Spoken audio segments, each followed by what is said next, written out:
Good morning students. आज हम शुरू करने जा रहे हैं हमारा जियो का 4th चैप्टर एग्रीकल्चर। ठीक है, एग्रीकल्चर आपको पता ही है, खेती करना, उसके बारे में हम स्टडी करेंगे। India is an agriculturally important country. 2/3 of its population is engage in agriculture activity. कि इंडिया क्या है, एग्रीकल्चरली बहुत इंपॉर्टेंट कंट्री है और यहाँ पे 2/3 इसकी जो पॉपुलेशन है वो एग्रीकल्चर एक्टिविटीज़ में इन्वॉल्व है। Agriculture is a primary activity which produces most of the food that we consume. कि एग्रीकल्चर एक प्राइमरी एक्टिविटी है जहाँ पे हम क्या है, which produce most of the food, मतलब कि जो हम क्या है यूज़ करते हैं। Besides food grains, it also produces raw material for various industries. Food के अलावा, फूड ग्रेन के अलावा क्या है, काफ़ी तरीके का रॉ मटेरियल भी हमें एग्रीकल्चर से मिलता है। Moreover, some agriculture products like tea, coffee, spices are also exported. मतलब कि इनको अपनी कंट्री के बाहर यानी फॉरेन कंट्रीज में एक्सपोर्ट भी किया जाता है। आगे देखो types of farming. Agriculture is an age old economic activity in our country. मतलब कि जो सदियों से चलती आ रही है। Over these years cultivation methods have change significantly depending upon the characteristics of physical environment. But इतने सालों में जो हमारे कल्टीवेशन मेथड है, ठीक है, लैंड को कल्टीवेट करने के जो मेथड्स हैं उनमें क्या है चेंजेस आ गए हैं। वो किस पर डिपेंड करते हैं, जो भी हमारे फिजिकल फीचर्स हैं एनवायरनमेंट के वो चेंज हो रहे हैं, उसके अकॉर्डिंग हमारे जो कल्टीवेशन के मेथड्स हैं उनमें भी चेंजेस आते जा रहे हैं। Technological know how and socio culture practices के कारण farming varies from subsistence to commercial type. मतलब कि पहले लोग सिर्फ सेल्फ कंजप्शन के लिए फार्मिंग करते थे, बट अब धीरे धीरे ये कमर्शियल फार्मिंग में चेंज होती जा रही है।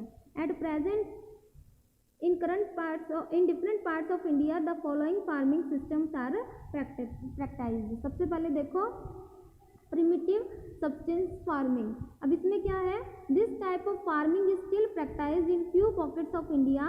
Primitive substance agriculture is practised on small patches of land with the help of primitive tools like फोडाओ and digging sticks and family community labour. कि ये जो फार्मिंग है, प्रिमिटिव सब्सटेंस फार्मिंग है, ये क्या है, मतलब कि स्मॉल पार्ट ऑफ लैंड पे की जाती है।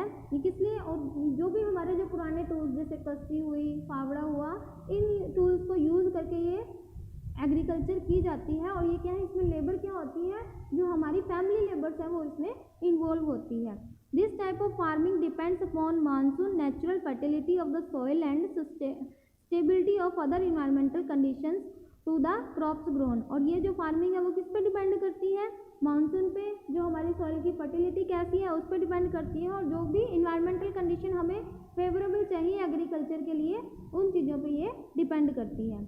It is A slash and burn agriculture. Slash and burn agriculture मतलब कि जब क्या है लैंड की फर्टिलिटी कम हो जाती है तो उसकी फर्टिलिटी को मेंटेन करने के लिए लोग क्या है, वहाँ पे क्या है, उस एरिया को आग लगा लेते हैं, मतलब कि जला देते हैं और कुछ टाइम के लिए खाली छोड़ देते हैं ताकि जो सॉइल है वो अपनी फर्टिलिटी को दोबारा गेन कर सके।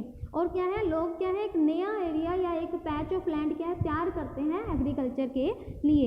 Farmers clear a patch of land and produce cereals and other food crops to sustain their family. When the soil fertility decreases the farmer shift and clear a fresh patch of land for cultivation. की जब उसकी fertility कम हो जाती है तो वो एक fresh patch को तैयार करते हैं। This type of shifting allows nature to replenish the fertility of soil through natural processes. तो इस टाइम के पीरियड मतलब कि ये जो हम शिफ्ट करते हैं एग्रीकल्चर को, इस टाइम दौरान क्या है, नेचुरली क्या है, उस लैंड की फर्टिलिटी क्या होती है, गेन होती है नेचुरल प्रोसेसेस से। Land productivity in this type of agriculture is low as the farmer does not use fertilisers और अदर मॉडर्न इनपुट्स। इसमें जो लैंड प्रोडक्टिविटी होती है वो एग्रीकल्चर में कम होते हैं क्योंकि यहाँ पे लैंड क्या है, जो भी मॉडर्न हम यूज़ करते हैं फर्टिलाइजर्स वगैरह वो इस तरह की फार्मिंग में यूज़ नहीं करते। It is known by different names in different parts of the country. इनको अलग अलग नामों से जाना जाता है अलग अलग कंट्रीज़ में। It is jhuming in north eastern states like Assam, Meghalaya, Mizoram and Nagaland. वहाँ पे इसको झूम एग्रीकल्चर के नाम से जाना जाता है। Pamlou in Manipur, Dipa in Bastar district of Chhattisgarh and in Andaman and Nicobar island. यानी कि ये अलग अलग नाम हो गए इसके, ठीक है, जैसे झूम इन एरियाज में पामलो हो गया, डिपा हो गया। ये आगे देखो jhumming. The slash and burn agriculture is known as milpa in Mexico, and Central America, conuco in Venezuela, roca in Brazil, masole in Central Africa, ladang in Indonesia, ray in Vietnam. यानी कि अलग अलग नाम हैं जो अलग अलग कंट्रीज़ में इस तरह की फार्मिंग को दिए गए हैं। In India this primitive form of cultivation is called bewar और धैया इन मध्य प्रदेश, पोडू और पेंडा इन आंध्र प्रदेश, पामादाबी और कोमान और bringa in Odisha, kumari in Western Ghats, valre और waltre in south eastern Rajasthan, khil in the Himalaya belt, kuruwa in Jharkhand and jhumming in the north eastern regions. आगे देखो, Rinja lived with her family in a small village at the outskirts in of Diphu in Assam. ये मतलब कि स्टोरी की तरह बताया हुआ है कि वो क्या है, अपनी फैमिली के साथ ये इस एरिया में रहता है। She enjoys watching her family members clearing, slashing and burning a patch of land for cultivation. She often helps them in irrigation the fields with water running through a bamboo canal from the nearby spring. She loves the surrounding and wants to stay here as long as she can, but this little girl has no idea about the declining fertility of the soil and her family search for a fresh patch of land in the next season. But उसको मतलब वो ये environment देख के खुश तो है, but उसको ये नहीं पता कि ऐसा करने से क्या है, इस land की fertility ख़त्म हो जाएगी और उसकी फैमिली को एक नया जो लैंड है उसको ढूंढना पड़ेगा, तैयार करना पड़ेगा।